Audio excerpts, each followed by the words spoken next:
Good day mga koys, Robert Bolick nagsalita na sa paglalaro niya sa PSL, Fajardo out sa SMB.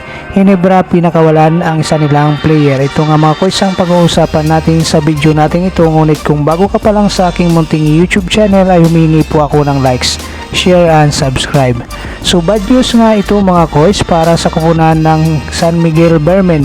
Dahil ayon nga dito sa balita ng Spin.ph ay mawawala itong si Jonmar Fajardo ng 4 hanggang 6 na linggo dito nga dahil nagkaroon siya ng fractured sa kanyang kaliwang kamay dito sa laro nila versus Rain or Shine kung saan nanalo nga dito ang San Miguel Bearmen. Kaya ngayon nga mga koys, dahil sa mawawala nga itong si Jonmar Fajardo ng halos mahigit isang buwan, ngayon ang katanungan natin sino ang mag-fulfill dito sa mawawalang minuto at posisyon nga itong si Jonmar Fajardo. At alam naman natin itong si Jonmar Fajardo nga mga koys sa ngayon ay consistent nga ito sa kanyang scoring at saka dito sa rebounding dito sa San Miguel Bearmen. At hindi nga ito naman mga koys nakakapagtaka dahil itong si Jonmar Fajardo ay 7 times MVP lang naman ito dito sa PBE.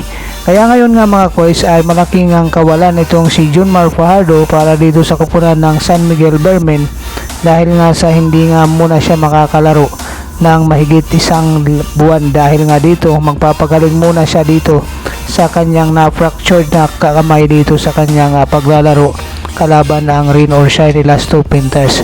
Kaya dito ka mga koys malaking adjustment nga ang gagawin ng SMB lalong-lalo na ang kailang coach na si Coach George Gallen regarding nga dito sa mawawala nilang player na si Jonmar Fajardo.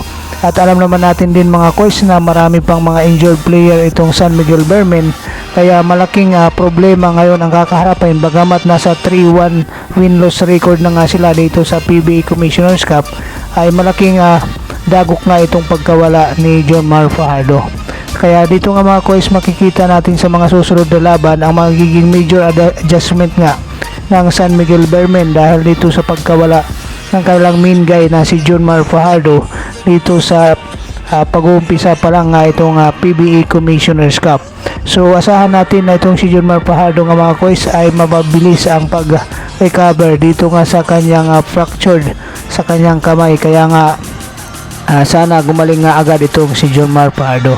So dito nga mga koys itong si Jonmar Fajardo ay lagi itong nag-double performance dito sa mga huling 4 na laro niya dito sa PBA Commissioner's Cup. Kaya itong si Jonmar Fajardo ay malaking kawalan nga ito at bad news nga talaga ito mga koys para sa fans ng San Miguel Bearmen at lalong-lalo na dito sa mga fans ni Abay dahil nga ito ay magpapahinga muna dito nga sa pagpapagaling sa kanyang fractured na kamay. At alam natin mga koys malaking adjustment ang gagawin dito ng coaching staff ng SMB dahil itong si Jonmar Fajardo ay ang kailang main guy nga at go-to guy dito sa kanilang kupunan. Kaya itong si Jonmar Fajardo sa agarang ay panalangin itong injury ni Jonmar Fajardo at saka makabalik agad dito sa kanyang kupunang San Miguel Bearmen. So para naman dito mga koys sa pangalawang updates natin, ang Barangay Hinebra San Miguel ay inactivate na nga ulit nila ang kanilang player na si L.A. Tenorio. So ayon nga dito sa balita ng Spin.ph, L.A. Tenorio activated by Hinebra and Mariano relegated to UFA list.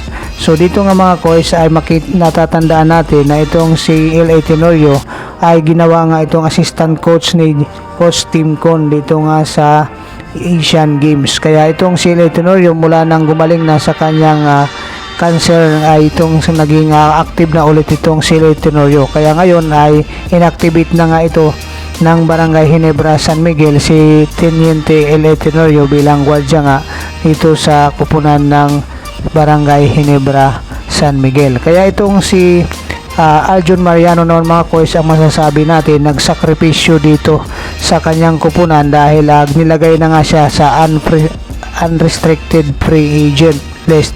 Pero ang kagandahan nga dito naman mga koys ay may usapan sila dito sa management ng Barangay Hinebra San Miguel at tumatanggap pa rin ito ng sahod dito sa Barangay Hinebra San Miguel. Ito ang kagandahan dito mga koys sa ginawa ng management ng Barangay Hinebra San Miguel dito nga kay Mariano, na alam natin itong si Aljon Mariano nga mga koys ay malaki na rin ang naging ambag nito sa koponan ng Barangay Ginebra San Miguel. Dahil dito nga mga kois, ilang championship na rin ang pinagsamahan nila kasama itong si Aljon Mariano. Kaya good news pa rin ito kahit pa paano nga mga kois, dahil itong si Aljon Mariano ay hindi nga ito pinabayaan ng Barangay Ginebra San Miguel. At ayon nga dito sa balita nga mga kois, ay tatanggap pa rin itong si Aljon Mariano ng kanyang sahod dito sa San Miguel Vermin, bagamat nasa unrestricted free agent na nga siya ngayon, para mapagbigyan nga itong si Leo Tenorio na mapasama naman dito sa final lineup nitong Barangay Ginebra San Miguel, dahil aasahan nga natin na itong si Leo Tenorio ay magbabalik na nga dito sa koponan ng Barangay Ginebra San Miguel matapos nga itong gumaling sa kanyang cancer. So magandang balita naman ito mga coach para sa Barangay Ginebra San Miguel, bagamat itong si Aljon Mariano ay hindi nga natin nakitang naglaro dito sa PBA Commissioners Cup, ay magandang update pa rin ito, dahil itong si Leo Tenorio naman mga coach ang inactivate nga nitong Barangay Ginebra San Miguel para sa kanilang roster. So good luck para kay Leo Tenorio at saka sa Barangay Ginebra San Miguel, nga sa ngayon nga ay nasa third place na nga sila dito sa PBA Commissioners Cup.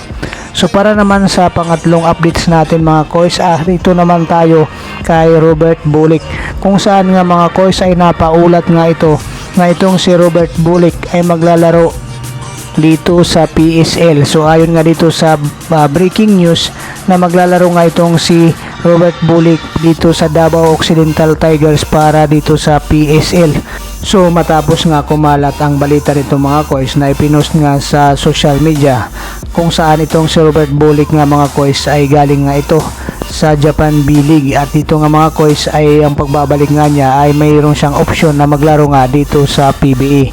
Pero itong paglalaro sa PSL nga mga kois ay pinabulaanan nga ito ni Robert Bulik. So ayon nga dito sa balita, Robert Bulik denies rumors of joining PSL team. So yung sinasabing maglalaro itong si Robert Bulik para sa Davao Occidental Tigers mga kois ay pinabulaanan nga niya ito. So ayon dito nga sa report ng Basketball Republic sa post nga nila sa Facebook, ayon nga dito mga kois, sabi ni Robert Bulik, "Hello idol, ayaw ko kayo masira sa mga post pero fake news yung lalaro ako sa Davao." Ayun nga mga kois ang message nitong si Robert Bulik dyan sa Facebook page na kumakalat sa ngayon. So sa atin lang mga kois kung maniniwala tayo dito kung totoo nga ba o hindi ito nga tungkol nga dito sa paglalaro ni Robert Bulik dito sa Pilipinas Super League. So kung totoo man ito mga kois, congrats dito kay Robert Bulik. Pero kung hindi naman, yun nga ay sabi nga niyan mga kois sa balita na pinabulaanan na nga ito ni Robert Bulik mismo na hindi siya maglalaro sa Pilipinas Super League, lalong lalo na dito sa koponan ng Davao Occidental Tigers. So puro fake news nga lang daw ito ayon nga dito kay Robert Bulik mga kois. Kaya sabi nga niya i-delete na nga daw itong post ng Basketball Republic patungkol nga dito. So maraming salamat mga kois. God bless you all.